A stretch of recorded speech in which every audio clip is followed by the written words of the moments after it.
Capítulo 17. Um psiquiatra trabalha com o controle mental. Nos últimos capítulos, José Silva explicou o controle mental e deu instruções detalhadas sobre a forma como você pode colocar grande parte de seus métodos em ação. Você pode ver que níveis de consciência muito profundos estão envolvidos no controle mental e pode se perguntar, como outros o fizeram, se enfrenta algum perigo à medida que explora, talvez pela primeira vez, as poderosas profundezas de sua própria mente. José e aqueles que lhe são próximos na direção da organização do Mind Control dizem que a experiência até agora demonstra que os benefícios do treinamento não são de forma alguma perturbados por quaisquer efeitos colaterais, para usar um termo médico. Colocando a questão de outra forma, ninguém que tenha feito o curso jamais piorou por isso, pelo menos, nenhum caso veio ao conhecimento de José, ou de seus colegas. Um graduado do Mind Control, membro da profissão médica, submeteu a segurança do controle mental a um grande teste. Este médico é o Dr. Clancy D. Mackenzie, um preeminente psiquiatra e psicanalista de Filadélfia, diretor do Philadelphia Psychiatric Consultation Service, membro da equipe do Philadelphia Psychiatric Center, e possuidor de uma vasta clientela particular. Ele também estudou por muitos anos a yoga e outras disciplinas da meditação, o biofeedback e a parapsicologia. Como parte de seus estudos nesses campos, ele se inscreveu para um curso de controle mental em 1970. Queria ver se eles realmente estavam ensinando clarividência, como haviam dito alguns de meus pacientes que haviam feito o curso, e se beneficiado com isso. Fiquei convencido de que algo de psíquico estava ocorrendo, e desde então devotei bastante tempo e pensamento para investigar mais a fundo essa questão. Duas outras coisas motivaram seu interesse pelo controle mental.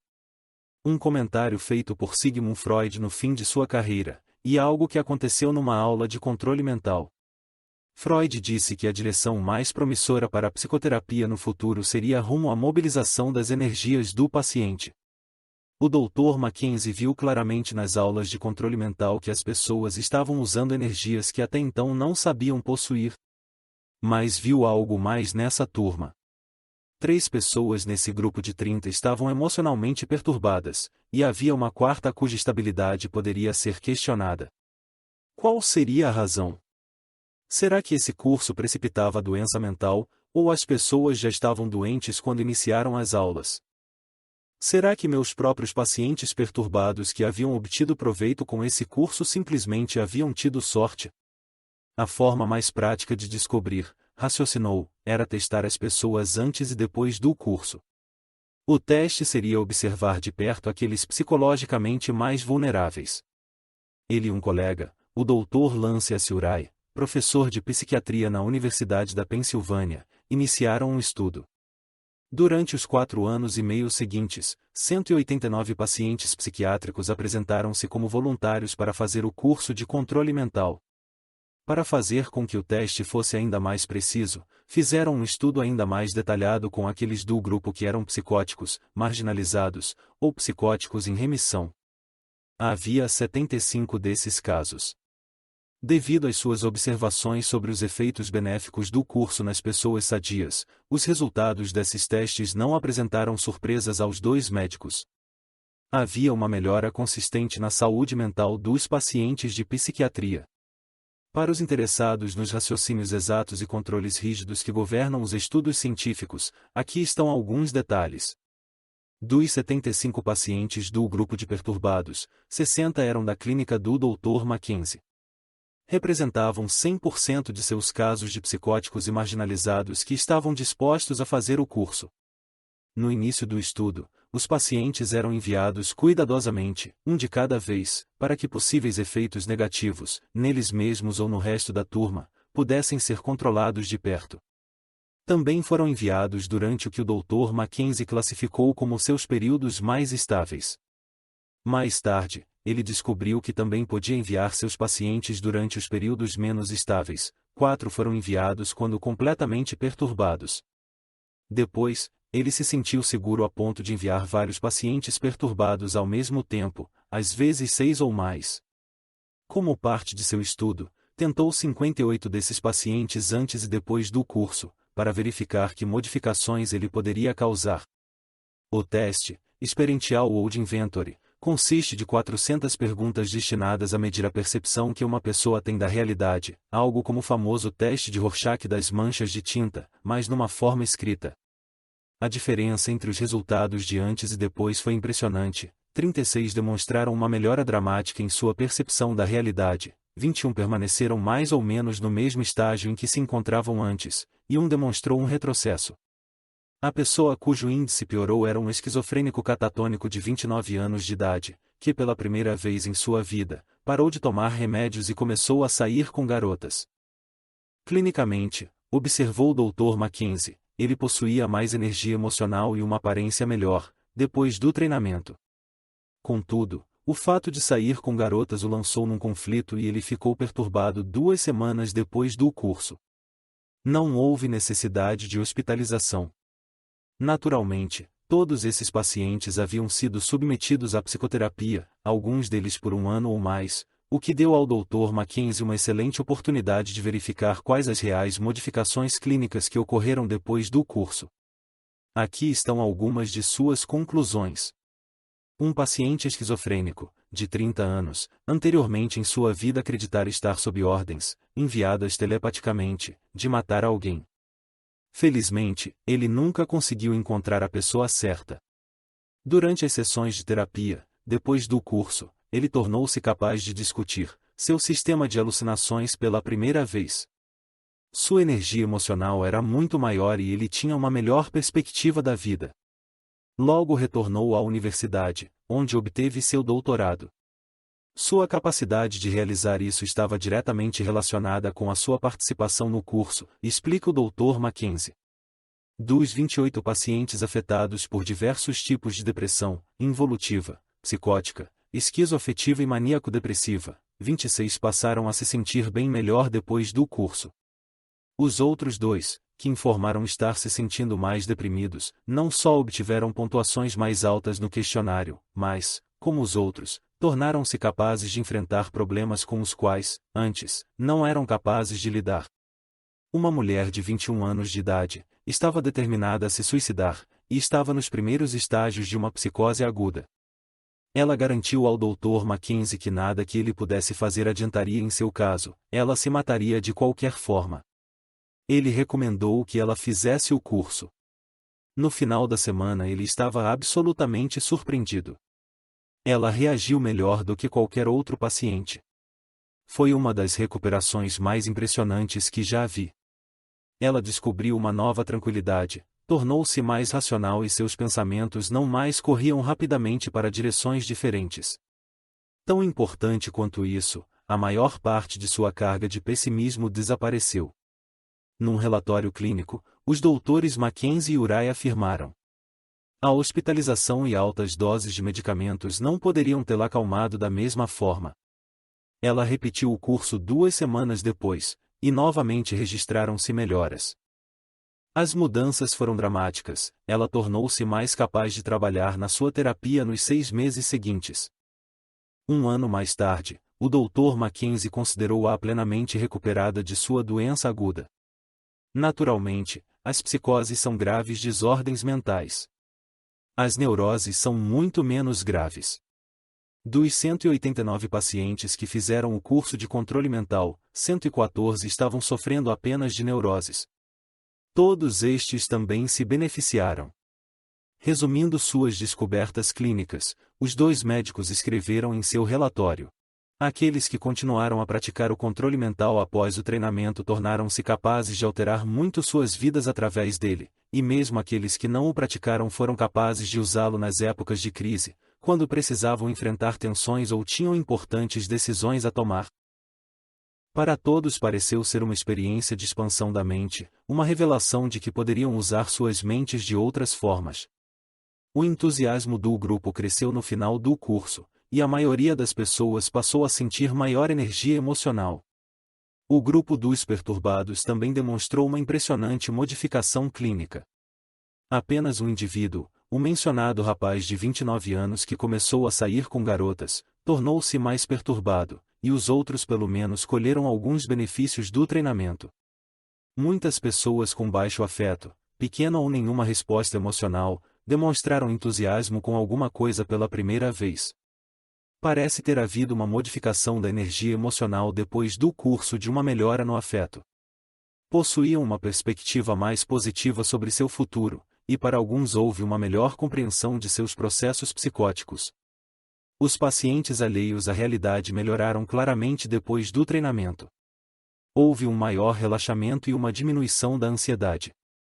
Os pacientes aprenderam a confiar em seus próprios recursos para compreender, enfrentar e resolver problemas, e isso os levou a ter mais confiança em si mesmos. Como dos 189 pacientes apenas um não colheu benefícios com o curso, o Dr. Mackenzie concluiu que o curso é mais do que apenas seguro e benéfico, ele pode ser muitíssimo útil como uma parte integrante da psicoterapia.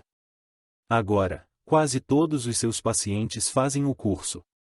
Alguns deles chegam a reduzir a duração de suas terapias em até 2 anos, graças às técnicas de controle mental. Com relação a uma dessas técnicas, o controle dos sonhos, afirma o médico, pode muito bem tratar-se de um fabuloso evento para a psiquiatria. É uma forma rápida e digna de confiança para compreender e resolver problemas. Treinado em análise freudiana, o Dr. Mackenzie não encontra conflito entre a forma pela qual os freudianos interpretam os sonhos espontâneos e a forma pela qual os graduados do Mind Control interpretam os seus sonhos programados. O desejo do sonho freudiano torna-se o desejo de obter a resposta, explica. Contudo, previne, é necessário certificar-se de que um desejo do sonho inconsciente não tenha sobrepujado o desejo consciente de obter uma resposta. Uma paciente que estava sob os cuidados do Dr. Mackenzie, já havia algum tempo telefonou para informar-lhe que estava em vias de ser internada num hospital por causa de dores no estômago e no peito. Ele lhe disse que queria que em vez disso ela fosse para um hospital psiquiátrico. Esse telefonema não o surpreendeu, já estava prevendo que algo assim aconteceria, pois o estado mental dessa paciente vinha piorando. No hospital psiquiátrico, o Dr. Mackenzie disse-lhe para programar um sonho que respondesse a 4 perguntas. Qual é o problema? Onde está ele? O que o causou? Como posso me livrar dele? Eis o que ela sonhou. Ela, seu marido e seus 3 filhos estavam passando de carro por uma estrada cheia de curvas. Começou a nevar e o carro derrapou saindo da estrada. Em pouco tempo o carro estava coberto pela neve. Seu marido lhe disse para desligar o motor, depois, 8 ou 10 pessoas vieram da cidade para cavar a neve e libertá-los. Quando saíram do carro as 3 crianças haviam desaparecido. Pouco adiante a estrada terminava num beco sem saída. Em ângulo reto uma outra estrada partia daquela e dava para outra estrada, uma estrada principal, também num ângulo reto. Enquanto ouvia o relato deste sonho, o Dr. Mackenzie suspeitou que ela estivesse descrevendo um trato intestinal e pediu-lhe que desenhasse um mapa da estrada cheia de curvas. Ela o fez, e lá estava o resultado. A estrada era um nítido esquema de um trato intestinal humano, tudo na proporção correta. E mais, um exame médico posterior demonstrou que ela possuía em seus próprios intestinos uma obstrução exatamente no lugar que havia indicado como o local da derrapagem do carro onde o intestino delgado se encontra com o grosso. Em outras palavras, o sonho dessa mulher, ela não sabia praticamente nada de anatomia, mostrou o lugar exato de sua obstrução, num trecho de 2 centímetros de um aparelho intestinal humano que tem cerca de 6 metros. Mais ainda, a neve, segundo o simbolismo de seu sonho, era um produto de laticínio que lhe causava perturbação intestinal, e que de alguma forma havia causado o aparecimento da obstrução intestinal. O conselho de seu marido, desligar o motor, era, novamente de forma simbólica, o melhor conselho que ela podia obter, significava, feche o suprimento de combustível para o corpo, pare de comer. As 8 ou 10 pessoas que os libertaram da neve são, na linguagem do sonho, os dedos das 2 mãos. Isto pode representar a cura, pela imposição das mãos ou a cirurgia. O repentino desaparecimento das crianças era a realização de um desejo. Ela desejava que as crianças estivessem fora do caminho para obter mais atenção de seu marido para si mesma. O Dr. Mackenzie a transferiu para um hospital médico porque, normalmente, uma obstrução intestinal como esta requer uma operação imediata. Contudo, armada com essa compreensão de seu sonho e com o conhecimento do poder da mente sobre o corpo, obtido no curso de controle mental, mais a expectativa da operação, ela começou a desfazer a obstrução. Uma hora depois de clinicamente confirmado no hospital o diagnóstico do Dr. Mackenzie, baseado no sonho, ela havia se livrado da obstrução, tornando a cirurgia desnecessária. O cirurgião ficou assombrado. Mais tarde, o Dr. Mackenzie soube que essa mulher já fora submetida a 4 operações para remoção de obstruções intestinais nos últimos 20 anos, e seus cirurgiões disseram-lhe, ao término de cada uma, que a obstrução estivera localizada sempre no mesmo lugar. Parece que ela tinha aprendido a produzir a doença sempre que sentia sua necessidade psicológica. Mais tarde, a filha de 18 anos dessa mulher procurou o Dr. Mackenzie com um problema, estava grávida e não era casada. "O que será que eu posso fazer?" perguntou ela. Mais uma vez ele aconselhou o controle de sonhos para a obtenção da resposta. No sonho dela, apareceu um homem que disse: "Tenha criança, espere 3 anos, case-se com o homem e depois mude para outro estado." "Eu não poderia ter lhe dado um conselho melhor", afirmou Dr. Mackenzie. A porcentagem de divórcios entre os adolescentes é de 80%, de modo que uma espera de 3 anos em casa fazia sentido. O homem era a pessoa certa para ela, mas para um casamento bem-sucedido eles estariam melhor longe de onde moravam, longe de seus pais. Em outro caso, o controle de sonhos levou a uma técnica terapêutica completamente nova, que poupou anos em tempo de terapia. O problema dessa paciente era que sempre que seu marido se atrasava mais de 10 minutos para o jantar, ela cortava os pulsos. Durante meses o Dr. Mackenzie tentou explicar-lhe que, enquanto ela pensava estar reagindo aos atrasos de seu marido, ela estava na verdade experimentando um sentimento anterior, de sua infância, quando seu pai alcoólatra não chegava em casa. Uma vez que compreendesse isso, ela não iria mais cortar os pulsos, mas o Dr. Mackenzie não estava obtendo grandes progressos em seu tratamento. Do jeito que as coisas estavam, a mulher precisaria de mais 2 anos de sessões de terapia, 2 vezes por semana. Ele sugeriu que ela programasse um sonho. Seu sonho revelou-se surpreendentemente criativo, e resolveu seu problema da noite para o dia.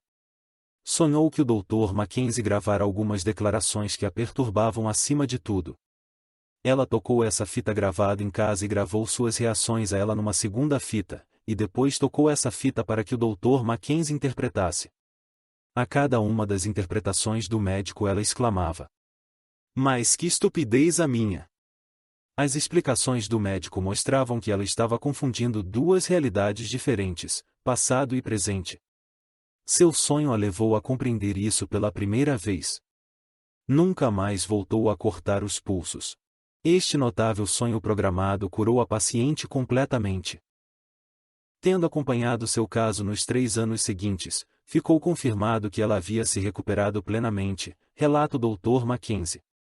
Outro paciente sofria de claustrofobia e lutou por mais de 1 ano para tentar descobrir a causa. Esta revelou-se muito interessante. Num sonho programado, ele e outras 3 pessoas estavam num retângulo demarcado por uma corda no chão.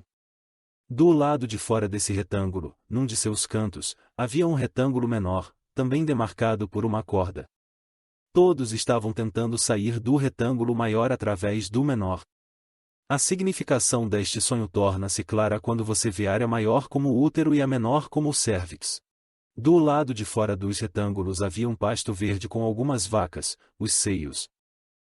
Um dos companheiros do paciente correu na direção do retângulo menor, mas foi paralisado por uma barreira invisível, a parede uterina.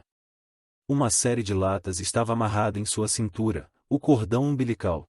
O paciente sabia que de alguma forma teria que sair dali, mas decidiu deixar que os outros saíssem primeiro. Isso lhe dava uma sensação de nervosismo, como alguém que espera para fazer um discurso, algo que sabia que teria de fazer, mesmo que isso causasse tensão e ansiedade, o trauma do nascimento, mas haveria alívio uma vez que tudo terminasse. As outras 3 pessoas no retângulo eram seus 2 irmãos e sua irmã. E este sonho deu ao paciente o insight necessário à cura de sua claustrofobia. O que torna este sonho particularmente interessante, não é o fato de levar a pessoa a uma época anterior ao seu nascimento, isto é bastante comum, mas sua referência à barreira invisível. Será que isto, Pergunta o Dr. Mackenzie. Sugere a possibilidade da existência de clarividência antes do nascimento? O Dr. Mackenzie não só aconselha seus pacientes a usarem o controle mental, mas também o emprega para ajudar seus pacientes. Algumas coisas, de uma sabedoria muito impressionante, me ocorrem quando estou usando o controle de sonhos. Uma noite ele programou um sonho sobre um de seus pacientes, um homem de 27 anos de idade, que fazia psicanálise, e que havia 2 anos não saía com nenhuma mulher. As mulheres estavam contra ele, e além do mais elas não prestavam.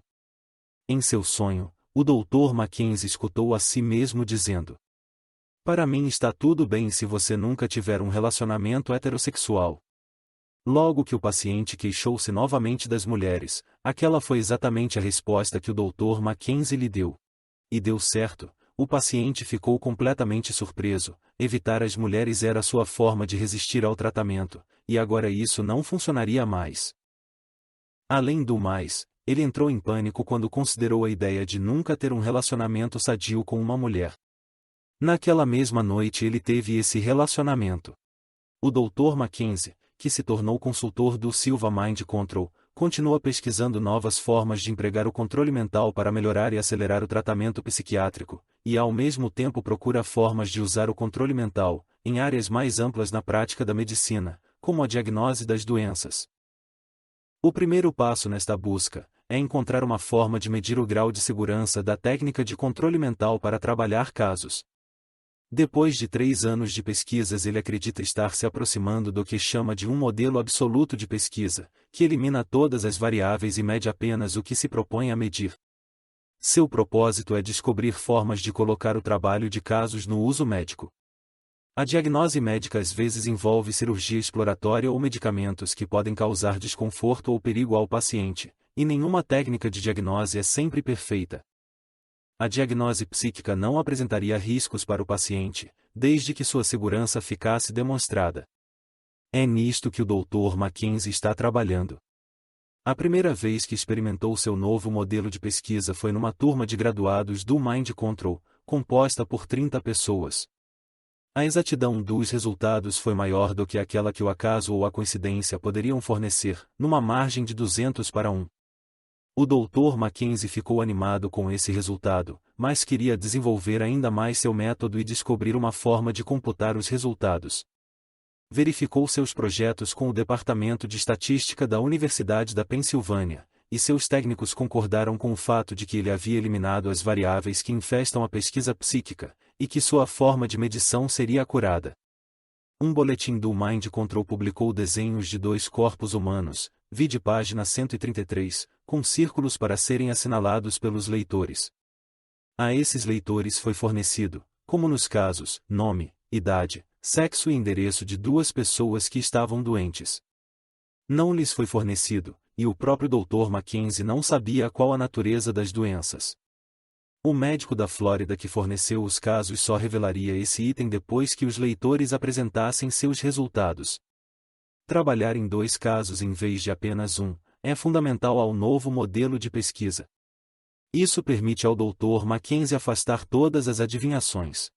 Por exemplo, se o paciente A, mas não o paciente B, tivesse um ferimento no tornozelo esquerdo, quaisquer círculos assinalados no tornozelo do paciente B, seriam resultado de adivinhações. Se 5 leitores tivessem adivinhado algo no tornozelo de B, seria razoável esperar que outros 5 fizessem o mesmo com o tornozelo de A.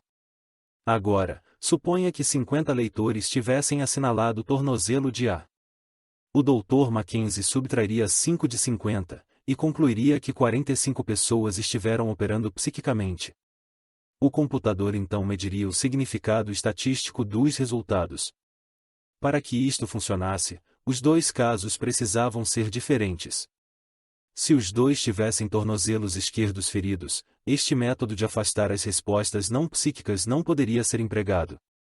O médico da Flórida atrapalhou as coisas. Apresentou 2 casos que, mais tarde verificou-se, possuíam problemas na mesma área do corpo. O Dr. Mackenzie teve que mudar seus planos e estudar os resultados de uma outra forma. Em vez de comparar o caso A com o caso B, comparou o número de respostas corretas com o próximo maior número de respostas. Apesar de que o computador tenha dito que os resultados poderiam ter acontecido por acaso apenas uma vez em 1 bilhão, ele ainda não considera este resultado conclusivo porque seu modelo de pesquisa não pôde ser seguido. Há muitos outros aspectos em seu modelo que não são apresentados aqui, e ele já realizou muitas outras experiências que apresentaram resultados classificados por ele como estatisticamente significativos. Todo seu projeto é tão significativo que certamente teremos mais notícias sobre ele tão logo seu autor tenha refinado suas técnicas ainda mais. Em vez de fazê-los apenas marcar a região dos problemas, o Dr. Mackenzie fornecerá aos graduados do Mind Control listas de problemas de saúde para serem verificadas, oferecendo dessa forma diagnoses específicas. Estes estudos preliminares, explica, apontam para altos níveis de significância estatística. Contudo, ainda não estou preparado para tirar conclusões deles. Será necessário muito mais trabalho. Se estudos posteriores forem igualmente encorajadores, possivelmente poderemos colocar psíquicos para ajudar os médicos em suas diagnoses, de uma forma ainda mais segura do que aquelas que estão sendo empregadas atualmente. Isto poderá se tornar um marco na medicina. Ainda é muito cedo para termos certeza, mas estou trabalhando tendo em vista esse objetivo. O diretor de pesquisas do Mind Control, Wilfried Hahn, um bioquímico e ex-presidente da Mind Science Foundation, partilha das mesmas esperanças do Dr. Mackenzie.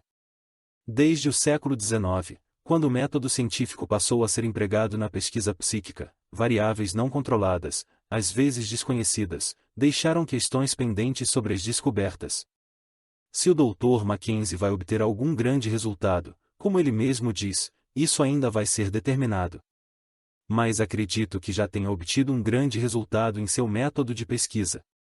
De todos os dados que reúne, ele pode concentrar as respostas psíquicas, pode eliminar todo o lixo, deixando apenas o que quer estudar, assim como um químico que estuda os traços de um elemento na água pode eliminar a água e todos os outros elementos, exceto aquele único que ele quer estudar.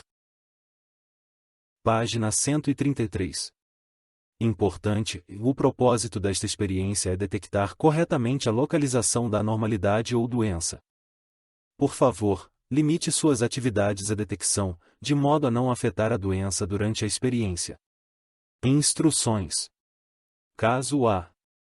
1. Debbie Vexil, tem 23 anos de idade e mora em Miami, na Flórida. Ela tem um problema médico que você pode ajudar a resolver.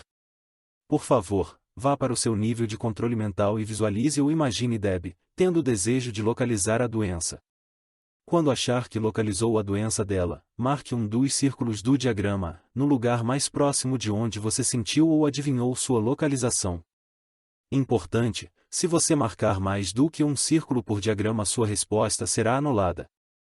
Deixe passar pelo menos 10 minutos antes de passar para o caso B. Caso B. 2. Cynthia Corren, tem 21 anos de idade e mora em Miami, na Flórida. Ela tem um problema médico que você pode ajudar a resolver. Por favor, vá para o seu nível de controle mental e visualize ou imagine Cynthia, tendo o desejo de localizar a doença.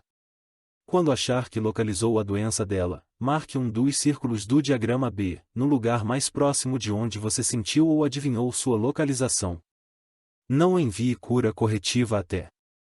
Pois a natureza deste teste envolve apenas detecção.